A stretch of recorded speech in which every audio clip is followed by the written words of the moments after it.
कालची होळीची भांग संजय राऊत यांची उतरली नाही असं मी म्हणणार नाही, कारण रोजच नशा करूनच ते वक्तव्य करत असतात.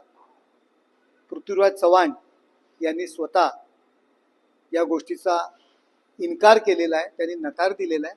पण मला यापुढे जाऊन संजय राऊत यांना प्रश्न विचारायचा आहे की जर तुम्हाला माहीत होतं की एकनाथ शिंदे साहेब काँग्रेसमध्ये जाणार होते तर तुम्ही त्यांना नेता का बनवलं, नगरविकास मंत्री का बनवलं?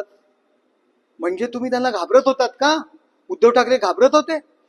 त्यांच्यावरती जबाबदारी टाकून अख्ख्या महाराष्ट्रामध्ये निवडणुका जिंकण्याचा प्रयत्न का करत होतात जर ते काँग्रेसमध्ये जाणार होते तर?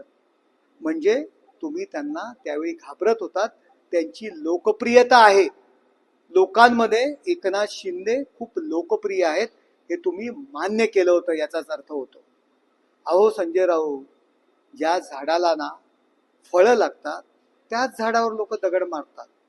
आता एकनाथ शिंदे यांच्याच मागे का सर्व पक्ष लागले की तुम्ही आमच्या सोबत या? कारण महाराष्ट्रामध्ये जनतेमध्ये ते फार लोकप्रिय आहे. रात्रंदिवस ते लोकांमध्ये काम करत असतात. सर्व लोकप्रतिनिधी त्यांच्या मागे आहेत. अहो, ज्या झाडाला फळं देऊ शकतो, फुलं देऊ शकतो, सावली देऊ शकतो, त्याच झाडाखाली लोक येऊन थांबतात. तुम्ही निवडुंगाचं झाड आहे, ना तुम्ही फुलं देत, ना तुम्ही फळं देत, ना तुमच्यामधून सावली मिळत. कोण तुमच्याकडे येणार आहे? अहो, ज्या ठिकाणी तुम्ही राहता त्या ठिकाणी सुद्धा शिवसेना पक्षाचा नगरसेवक तुम्ही निवडून आणू शकला नाही. त्यामुळे साधा नगरसेवकाची सुद्धा ऑफर तुम्हाला कोण देणार नाही. त्यामुळे मी समजू शकतो की एकनाथ शिंदेवरती जो काही राग आहे, जो मत्सर आहे, जो तिरस्कार आहे, हा पूर्वीपासून तुमचा होता.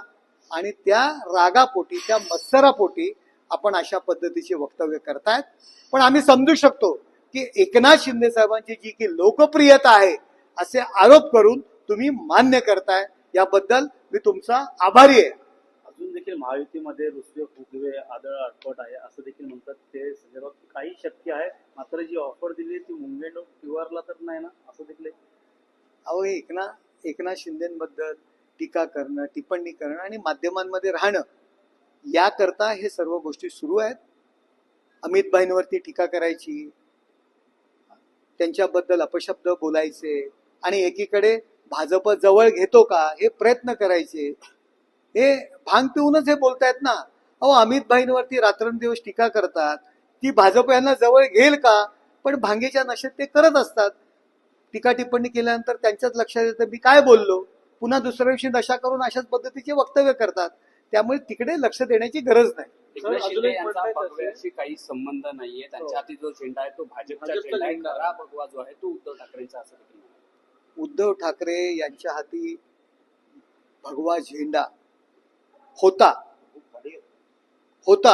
आम्ही कबूल करतो.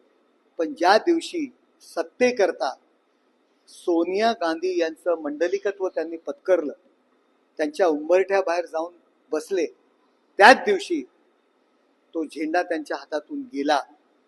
संजय राऊत यांच्यामुळे गेला.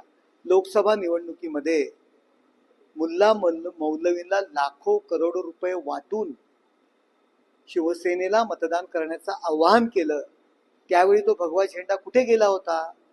स्वातंत्र्यवीर सावरकर यांना शिव्यांची लाखोली वाहणाऱ्या राहुल गांधींना आपण मिठ्या मारत होतात, त्यावेळी भगवा झेंडा कुठे गेला होता?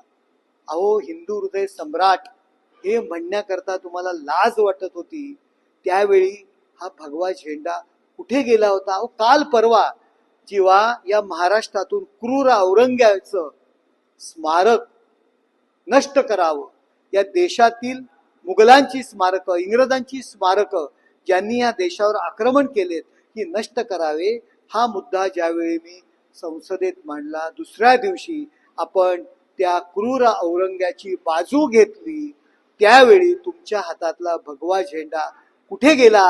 अहो, तो भगवा झेंडा, तो अधिकार, तो हक्क तुम्ही कधीच सोडलेला आहे. तुम्हाला भगवा झेंडा हे नाव घेण्याचा सुद्धा अधिकार राहिलेला नाहीये. काँग्रेसमध्ये जाण्यासाठी त्यांनी जी दोन नावं घेतली, पृथ्वीराज चव्हाण असेल, अहमद पटेल, ते सध्या राहिले नाही, अशा दोघांची नावं घेतली आणि सकाळी जी बैठक दिल्लीत झाली असं त्यांचं म्हणणं आहे. खास करून पृथ्वीराज चव्हाणांनीच नकार दिलेला आहे. आता पृथ्वीराज चव्हाणच म्हणालेले आहेत की मला माहित नाही पृथ्वीराज चव्हाण आहेत. सर शेवटचा प्रश्न, शरद पवारांनी मोदींना पत्र लिहून कौतुक केलेलं आहे. हा? शरद पवारांनी मोदींचं पत्र लिहून कौतुक केलेलं आहे. नरेंद्र मोदी साहेब काम करतात. पवार साहेब हे देशाचे नेते आहेत. त्यांना कळतंय की कोण काम करतं कोण करत नाहीये. त्यामुळे काम करणाऱ्या माणसाचं नेहमीच कौतुक होणार. त्याच्यामध्ये राजकारण करण्याची गरज नाही. ते संजय राऊत आणि उद्धव ठाकरे यांना कळत नाहीये. तर अनेक योजना ज्या आहेत ते मुख्यमंत्री एकनाथ शिंदे असताना त्या आता कुठेतरी स्थगिती दिली नाही, कुठेही स्थगिती दिलेली नाहीये. सर्व योजना सुरू आहेत. कुठल्याही प्रकारची स्थगिती मिळालेली नाही.